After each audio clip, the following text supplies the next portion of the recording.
Hello guys, welcome back to the channel. और आज का जो हमारा टॉपिक है वो हम पढ़ेंगे न्यूरल नेटवर्क्स के बारे में, जिसमें ये एमडीयू की रिवाइज सिलेबस के हिसाब से आपकी यूनिट 3 है।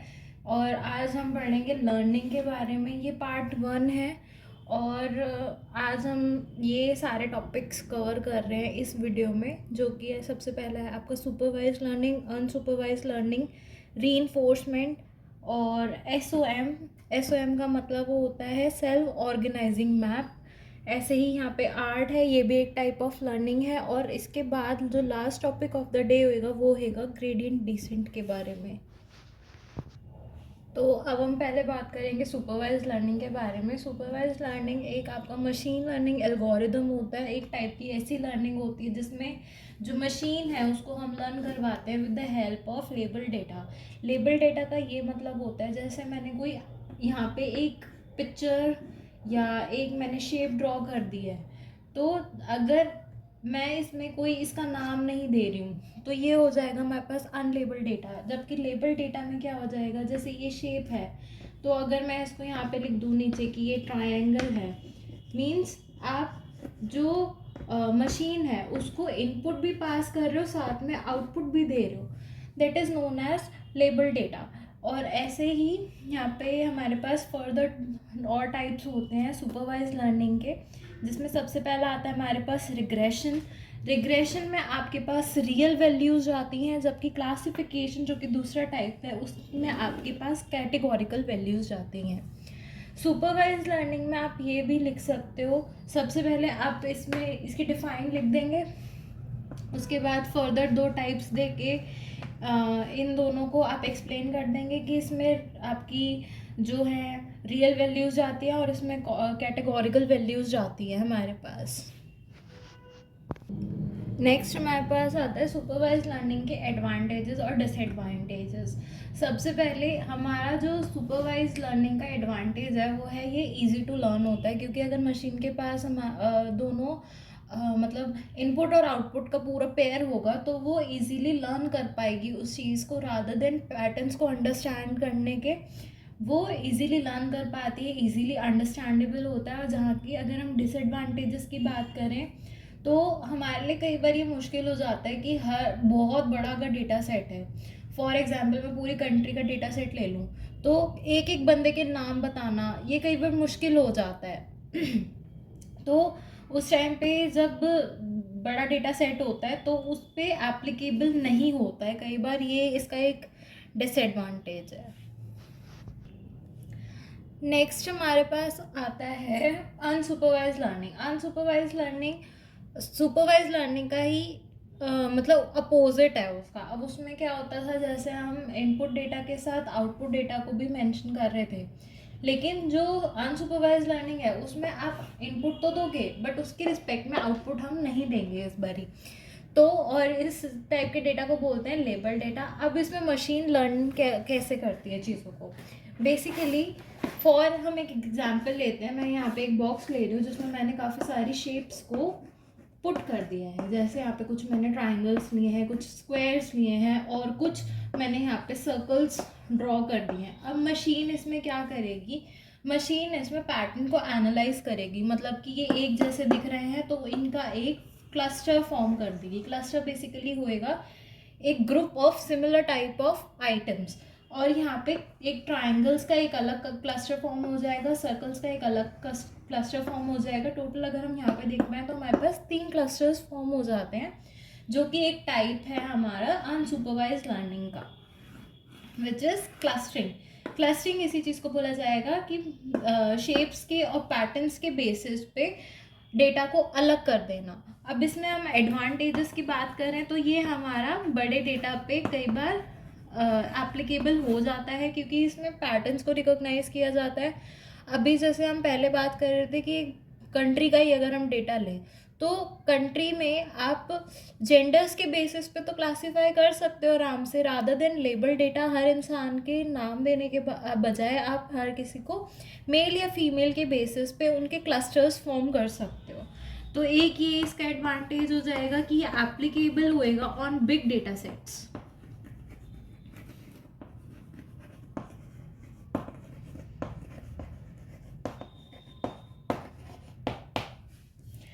नेक्स्ट हमारे पास आता है, इसका एक और टाइप है एसोसिएशन। एसोसिएशंस में बेसिकली दो एसोसिएशन में बेसिकली जो होएगा उसमें हम दो वेरिएबल्स पे बात करेंगे, एक्स और वाई पे, ये होएगा इसमें।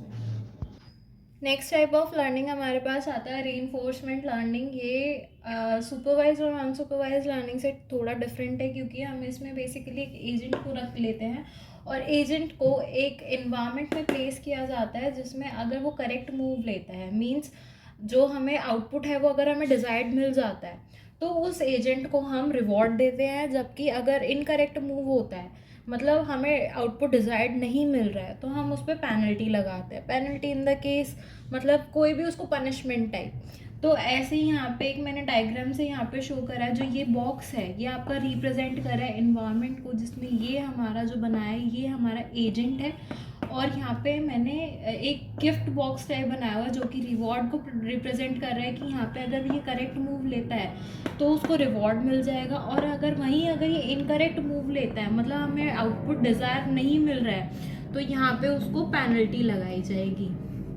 और ये जो आपका रीइंफोर्समेंट लर्निंग है, इसको बेसिकली रोबोटिक्स में यूज़ किया जाता है, मतलब रोबोट्स को ट्रेन करने के लिए यूज़ किया जाता है कि अगर वो ठीक काम कर रहे हैं तो उनको रिवॉर्ड दिया जाएगा, और अगर वो ठीक काम नहीं कर रहे हैं तो उनको पेनल्टी लगाई जाएगी। ये इस लर्निंग का पूरा कॉन्सेप्ट होता है बेसिकली। नेक्स्ट हमारा जो टॉपिक है वो है SOM, which is self organising map. अब ये होता क्या है, ये बेसिकली सबसे मेजरली इसका ये काम होता है कि जो हमारे पास हाई डायमेंशन का डेटा होता है, जैसे बहुत ज़्यादा वास्ट डेटा है, तो उसको मतलब लो डायमेंशन में कन्वर्ट कर देता है। जैसे जो हमारा डेटा काम का नहीं है उसको रिड्यूस कर देना, उसको हटा देना, that is known as dimensionally reduction. अब जो की पॉइंट्स इसमें है, सबसे पहले ये अनसुपरवाइज लर्निंग पे बेस्ड होता है। मीन्स इसमें जितना भी हमारा डेटा लेते हैं वो सारा अनलेबल्ड डेटा होता है, उसमें कोई भी लेबल डेटा नहीं होता है। क्योंकि हमने अभी थोड़ी देर पहले पढ़ा था कि जो अनसुपरवाइज लर्निंग होती है वो बेसिकली पैटर्न्स पे बेस्ड होती है, कि पैटर्न्स को एनालाइज करके चीज़ों के और उनके क्लस्टर्स बना दिए जाते हैं। सेम इसमें यहाँ पे इसका ये मेन पॉइंट है। और नेक्स्ट पॉइंट आप इसमें लिख सकते हो कि डायमेंशनल रिडक्शन को काम कर सकता है। मीन्स हाई डायमेंशन के डेटा को ये लो डायमेंशन में कन्वर्ट कर देगा। एक इसका ये एक मेन की पॉइंट है। और इसमें एक अब हम पढ़ेंगे यहाँ पे कि ये एक्चुअल में काम कैसे करता है। अब बेसिकली हम यहाँ पे ये ग्रिड लाइक स्ट्रक्चर ले रहे हैं। मैंने 2D ग्रिड लिया है, यहाँ पे एक डायमेंशन ये हो गई है और एक डायमेंशन ये हो गई है। मैंने यहाँ पे एक बॉक्स में ग्रिड को रिप्रेजेंट करा और यहाँ पे मैंने रोज एंड कॉलम्स बना के टैबुलर फॉर्म में यहाँ पे बना दिया। अब यहाँ पे मैं सेंटर में एक ले रही हूँ इनपुट न्यूरॉन। अब जो सबसे पहले ग्रिड में होगा क्या, यहाँ पे काफ़ी सारे न्यूरॉन्स होंगे जो स्पेसिफिकली अपने आप में एक लोकेशन स्पेसिफाई करेंगे कि यहाँ पे ये एक लोकेशन पे है। अब नेक्स्ट पार्ट क्या होता है हमारा होता है जो ये इनपुट है ना हमारे पास, हम सारे न्यूरॉन्स का डिस्टेंस कैलकुलेट करेंगे कि न्यूरॉन कौन सा ऐसा न्यूरॉन है जो कि इनपुट न्यूरॉन से ज़्यादा पास है। तब यहाँ पे मैं डैश डैश करके यहाँ पे ड्रॉ कर देती हूँ।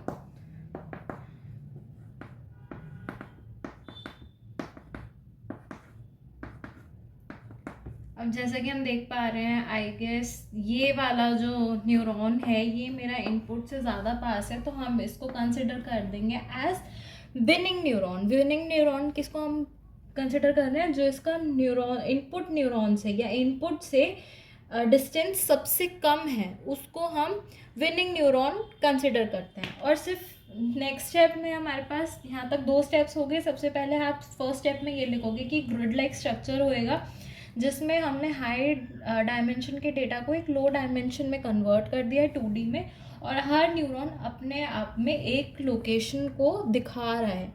नेक्स्ट स्टेप में आप क्या लिखेंगे कि एक हम इनपुट लेंगे जिसमें हम सारे न्यूरॉन्स का डिस्टेंस कैलकुलेट करेंगे with respect of this input, और जिसका डिस्टेंस कम होगा, मतलब सारे डिस्टेंस में सारे न्यूरॉन्स में जिसका भी डिस्टेंस कम होगा हम उसको विनिंग न्यूरॉन कंसिडर कर देंगे। अब नेक्स्ट स्टेप में क्या होएगा, हमारे पास विनिंग न्यूरॉन मिल गया है, अब हम इनकी भी डिग्रीज कम करेंगे, हम इनको नहीं भूल जाएंगे, हम इनकी भी डिग्रीज कम कर देंगे जिससे हमारा जो डेटा है वो और ज़्यादा कॉम्पैक्ट हो जाए, और ये एक मेंटेन करने के लिए हेल्प करेगा टॉपोलॉजिकल स्ट्रक्चर को।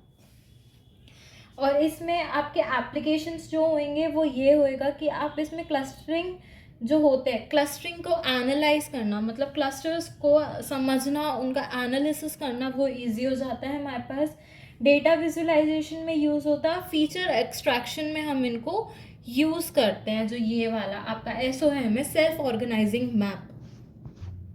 नेक्स्ट हमारे पास जो टॉपिक आता है वो आता है ART और art which stands for adaptive resonance theory. अब बेसिकली ये होता क्या है, इसमें हम लेबल्ड और अनलेबल्ड डेटा को लेते हैं, मीन्स उसको एक्सेप्ट करता है आर्ट, और उसके बाद वो क्या करता है, उसमें पैटर्न रिकॉग्निशन करता है, पैटर्न्स को रिकॉग्नाइज करता है, और इसमें बेसिकली वो कैटेगराइज करता है पैटर्न्स को और सॉल्व करता है प्रॉब्लम्स को विद मल्टीपल सॉल्यूशंस। मतलब सिर्फ एक सॉल्यूशन ही नहीं देता आपको, काफ़ी सारे सॉल्यूशंस प्रोवाइड करता है।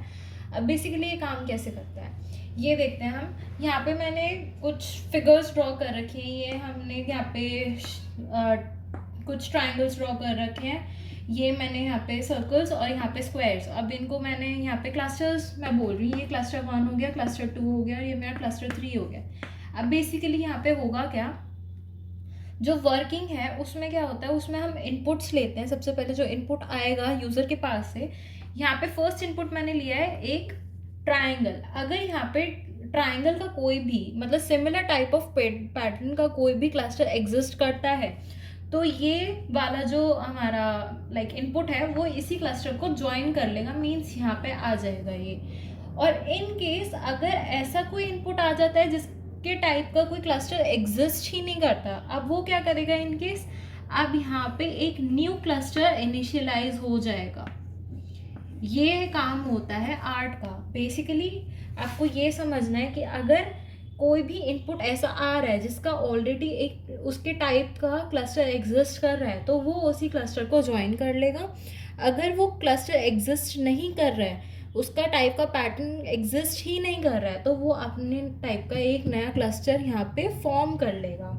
अब इसके जो एप्लीकेशंस की अगर हम बात करें, और एडवांटेजेस की अगर हम बात करें, तो ये क्या होता है, ये स्टेबिलिटी बताता है और वाइड टाइप के इनपुट्स को प्रोवाइड करता है। मतलब वो अब जैसे ये वाला आया था, तो ये इसने किसी को भी डिस्टर्ब नहीं करा, इसने अपना एक नया क्लस्टर खुद ही फॉर्म कर लिया। नेक्स्ट इसमें आप कहाँ यूज़ कर सकते हो इसको, रोबोटिक कंट्रोल्स में आप इसको यूज़ कर सकते हो, और फेस रिकॉग्निशन में या लैंड कवर रिकॉग्निशन में आप इसको वो कर सकते हैं, आप यूज़ कर सकते हैं, इसके ये एप्लीकेशंस हो जाएंगे। और अब हम इसके बाद लास्ट टॉपिक की बात करेंगे, जो कि है हमारा ग्रेडियंट डिसेंट। उसमें एक बेसिकली ग्राफ होता है, उसके हेल्प से मैं आपको अब समझाती हूँ कि वो होता क्या है। ओके, अब हमारा नेक्स्ट टॉपिक, जैसे कि हमने बात करी थी, ये लास्ट टॉपिक है इस वीडियो का। इसमें हम बात करेंगे ग्रेडियंट डिसेंट के बारे में। ग्रेडियंट डिसेंट बेसिकली क्या होता है, ग्रेडियंट डिसेंट आपका एक ऑप्टिमाइजेशन एल्गोरिदम है जो कि हेल्प करता है न्यूरल नेटवर्क्स या मशीन लर्निंग मॉडल्स को ट्रेन करने में। अब इसमें क्या होता है, इसमें हमारा ये आपको यहाँ पर डिफाइन मिल गई, that it is an optimization algorithm that is used to train the neural networks and machine learning models। जो machine learning models होते हैं उनको ट्रेन करने में ये हेल्प करता है। अब बेसिकली ये काम कैसे करता है, इसमें हम बेसिकली हम यहाँ पे ये हमारा गोल होता है कि हमें ना जितने भी हमारी वो है कॉस्ट है, किसी भी फंक्शंस की जो कॉस्ट है वो हमें मिनिमम करनी है। हम ज़्यादा कॉस्ट नहीं चाहते हैं, हम उसको डिक्रीज़ करते लेके आएंगे यहाँ पे, और मिनिमम कॉस्ट तक हम लेके जाएंगे इसको। अभी ये काम कैसे करेगा आपका, सबसे पहले आप ग्रेडियंट को कैलकुलेट करोगे by differentiable function. Differentiable function से हम ग्रेडियंट को कैलकुलेट करेंगे। ग्रेडियंट यहाँ पे ग्राफ में मैंने इस डॉटेड लाइन से रिप्रेजेंट किया हुआ है। अब ये जो ग्रेडियंट है इसको हम कैलकुलेट करेंगे बाय डिफरेंशिएबल फंक्शन, और उसके बाद हम जो ग्रेडियंट की डायरेक्शन है ना वो यहाँ से स्टार्ट होके यहाँ जा रही है, तो हम इसको अपोजिट डायरेक्शन में लेके आ रहे हैं यहाँ पे। This is the opposite direction, और जो एक्चुअल डायरेक्शन है वो इस साइड जा रही है ऐसे। उसके बाद हम वेट्स को कॉन्टिन्यूसली अपडेट करते रहेंगे। यहाँ पे एक्स एक्सिस पे आपका जो है वेट्स है, और वाई एक्सिस पे हमारी कॉस्ट है, जिसको हम कॉन्टिन्यूसली अपडेट करते रहेंगे हर स्टेप के बाद।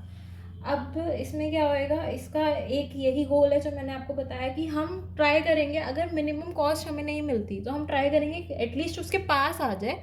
बेशक मिनिमम कॉस्ट एक्चुअल ना मिले, लेकिन हम ट्राई करेंगे कि ना उसके थोड़ा सा करीब आ जाए वो चीज़। उसके बाद हम अब इसमें एक्यूरेसी कैसे इम्प्रूव होती है, by minimising the cost function gradient descent reduces the margin between the predicted and actual results. अब जो प्रिडिक्टेड रिजल्ट्स होते हैं और एक्चुअल रिजल्ट्स जो हमें चाहिए, उनके बीच का जो मार्जिन है वो रिड्यूस कर देता है। जैसे ही मार्जिन का रिड्यूस हो जाएगा दोनों के बीच का, तो आपकी कॉस्ट ऑटोमेटिकली मिनिमम होती चली जाएगी। जिससे इस तरह से अगर जब क्या बोलते हैं, सॉरी, जब मार्जिन दोनों का कम हो रहा था, प्रिडिक्टेड और एक्चुअल रिजल्ट का, अब उस वजह से क्या होएगा, जो मशीन होएगी उसकी भी एफिशिएंसी बढ़ जाती है विद द टाइम। ओके, तो इस वीडियो के लिए बस इतना ही। आप प्लीज़ अगर आपको वीडियो अच्छी लगे और थोड़ी सी भी हेल्पफुल लगे तो उसको प्लीज़ लाइक करो, चैनल को सब्सक्राइब करो और अपने फ्रेंड्स के साथ इस वीडियो को शेयर करो।